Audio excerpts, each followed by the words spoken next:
Sabe quando alguém fala travesseiro, tauba ou problema e as pessoas ao redor começam a rir? Isso é preconceito linguístico. Eu sou o Rafael e já falo sobre isso e mais um pouco no tema de redação de hoje.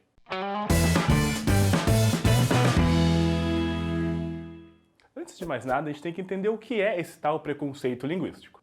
Ele acontece quando há comparação indevida entre o que as pessoas deveriam falar e o que as pessoas de fato falam na vida real. Como assim deveriam falar? Deveriam falar porque a língua está descrita nas gramáticas de uma forma, e a norma culta é exatamente essa descrição da língua. É importante lembrar que a norma culta se refere somente à escrita, não abrangendo as variações linguísticas regionais, por exemplo, que são tão presentes na fala. E é a partir daí, então, que surge o preconceito linguístico, porque tentem imaginar um país grande como o Brasil. As pessoas não vão falar da mesma forma do Oiapoque ao Chuí.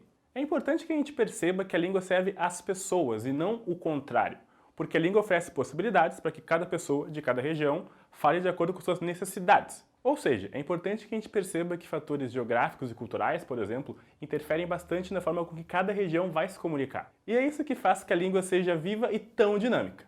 Um exemplo disso acontece nas regiões Nordeste e Sul, em que as pessoas falam palavras completamente diferentes e querem dizer as mesmas coisas. A gente pode pegar como exemplo os diferentes nomes que tangerina tem. Bergamota, laranja cravo, mexerica, tangerina...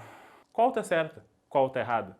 Todas estão certas, porque cada lugar tem a sua forma de chamar essa fruta. O preconceito linguístico costuma vir acompanhado de outros tipos de preconceito, como por exemplo o socioeconômico. Isso acontece porque pessoas com nível de escolaridade menor não têm acesso a essa norma culta e, por consequência, acabam não utilizando-a.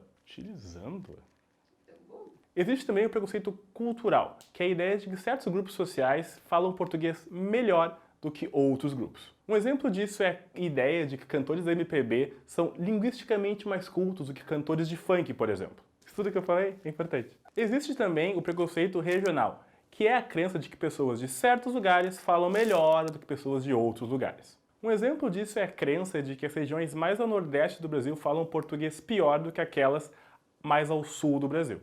E é importante ressaltar que isso é uma grande mentira.